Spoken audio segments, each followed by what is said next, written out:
Hey guys, Thogden here and welcome back to another week of Premier League predictions. We've got a very special guest with us, Pyramids FC centre-back Usama Galal. How are we doing, my friend? How are you, bro? All good? I'm testing you in your ball knowledge now. I watched him play yesterday. He won 8-0. Aggressive centre-back, a very good player. Before we do anything, I'm going to let you set the like target on the video. How many on this one? I think more than 15.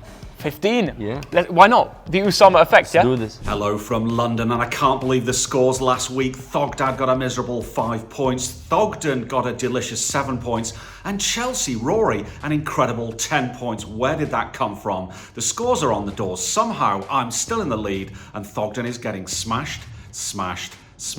The first match is a cracker. Luton Town, Kenilworth Road. They're back playing at their stadium. They weren't allowed to before that. West Ham are a strong team, we know that. Going there, they're second place. They've picked up the second most points so far in the Premier League. Which way do you think this will go? I think West Ham will win. West Ham can go top of the table if they win because they play on Friday night, which is really good for them. And they beat Brighton 3-1, which is a really strong result. Very strong. Thanks to that and the new signings gelling like James Ward-Prowse, Edson Alvarez. These guys are gelling quickly. So I'm going to go, personally, Luton 0, West Ham 2. I think it will not so easy like this, but maybe 2-1 for West Ham. I like that. Let's go to Thogdad with the score. Now, Luton got smashed by Chelsea last week. They played some good football at times, but that ain't good enough. West Ham United, meanwhile, 22% possession, and they won 3-1 at the Farmer Stadium. Second in the league, the form is with them. This is going to be Luton 1, West Ham 2. Second game, Saturday early kickoff. It's Sheffield United against Everton. 0 points have been picked up totally between the two teams. It's 17th against 20th. Someone has to win. I think Everton have to win this match. I think they want to go out like last season. Yeah, so and they had a relegation fight. Yeah. So I think from the starting of the season, they have to go far from this area. Yeah, and they have a bad defence, so they probably need to buy you. What? For Everton, they signed a new striker called Beto from Udinese. He's already scored in the Coppa Italia. He scored about 10 goals last season. Yeah. It's a striker, and a lot of Everton fans see him as the Lukaku replacement. So do you think he will score? They will do their best, but it will finish like 0-0. I've gone for Sheffield United 1, Everton 1. So both draws, just more goals for me. Yeah. Let's go to Thogdad. Now Sheffield United were minutes away from a historic draw against Man City until Rodri broke their hearts. Everton, meanwhile, no points, no goals, and no hope. This is going to be Sheffield United 1, Everton 0. It's Brentford against Bournemouth. A difficult one to call. Brentford weren't clinical enough against Crystal Palace in their 1-1 draw. I expect to see a lot more from the likes of, we saw Wissa and Buemo do so well at Fulham when they won 3-0.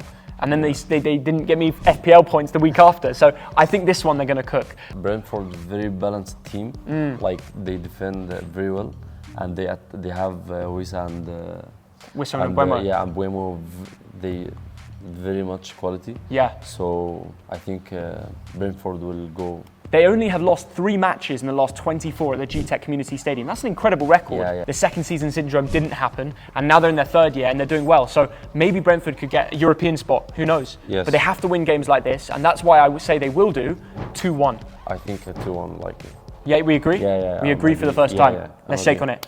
Now, I went to the Brentford Community Stadium last weekend and the Bees made a good start. Kevin Schade getting a bit of a wonder goal, but that turned out to be the only shot on target, and Crystal Palace were allowed back into the game. Having said that, Bournemouth are not quite the opponents that Crystal Palace are. 1 point in 3 games. I reckon this will be a narrow home win. 1-0 to Brentford. Burnley against Tottenham. It's 18th against 3rd facing off. Now, firstly, Burnley have just been promoted from the Championship. Yes. They finished 1st. They've got a strong team. They leaked 3 goals in the last 2 games. Yeah. And they only played 2 games because they had a break in game week 2. Yes. So they need a point from somewhere. But it won't be easy, will it? I think it will not be easy against Tottenham, but Company have very good team. Next match they can do different. But also Tottenham have 2 good midfielders. Yeah. I think they will be the best 2 in the Premier League this season. I like that. Sarr, and Bissouma. Yeah. It's very strong. Surely they will beat Burnley here, right? Yes. I think it will be a very tough match for both teams. You know the Burnley goalkeeper? Yeah. It's my brother. Yeah. Oh my God. Yeah, of course, man. I'll show you a picture. Real brother? Yeah, of course. Oh. It's my twin.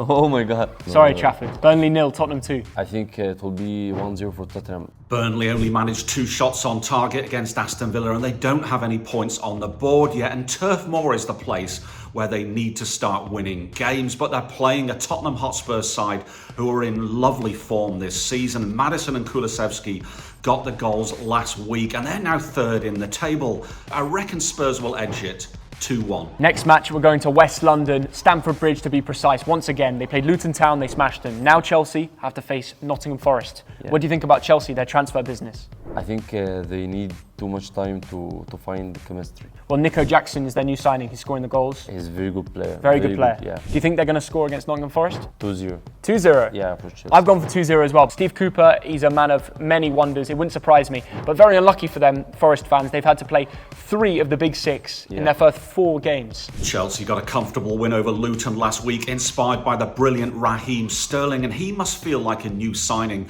to the Chelsea fans. But they're up against a Forest team who went 2-0 up against Man United in 4 minutes and yet failed to win. Awanoyi has now scored in 7 consecutive games. I reckon this will be a close game, but Chelsea will nick it 2-1. Next game on Saturday, Manchester City against Fulham, back at the Etihad. I mean, on paper, usually you would go into this game saying Man City are the favourites. Kevin De Bruyne is injured though.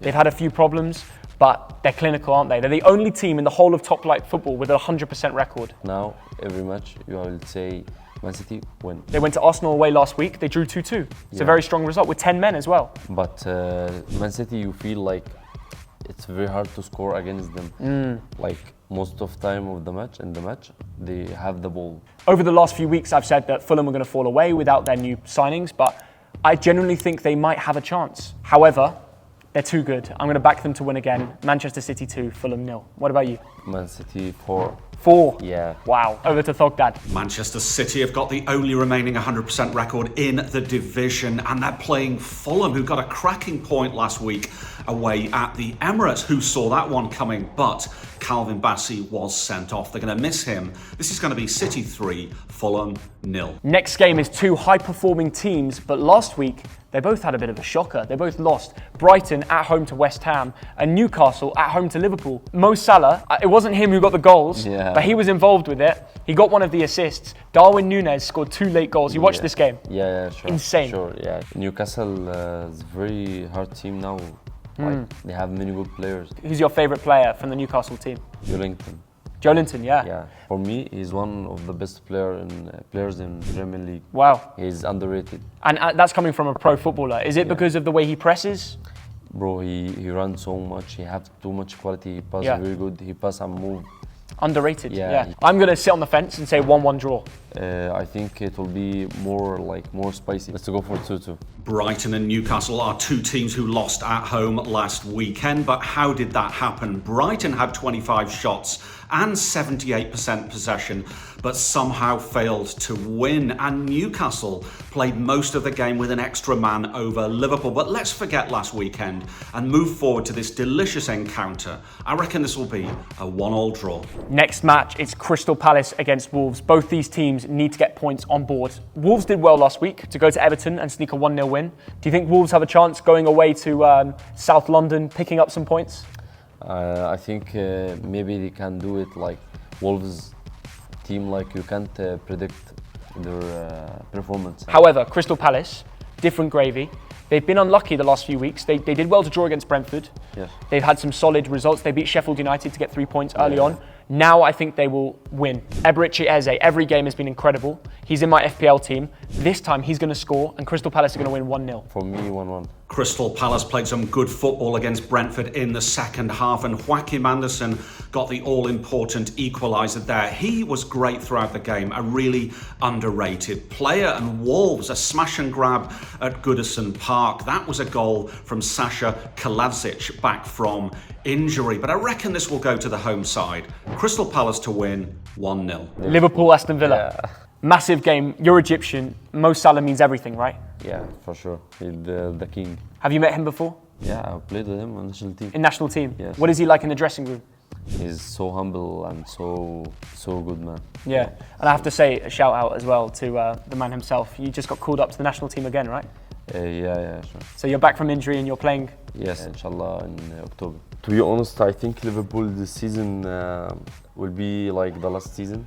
They have very good 11, but they don't have good bench. But of course, Darwin Núñez is on great form. Jurgen Klopp feels the passion again. Surely, I mean, let's give respect to Aston Villa though.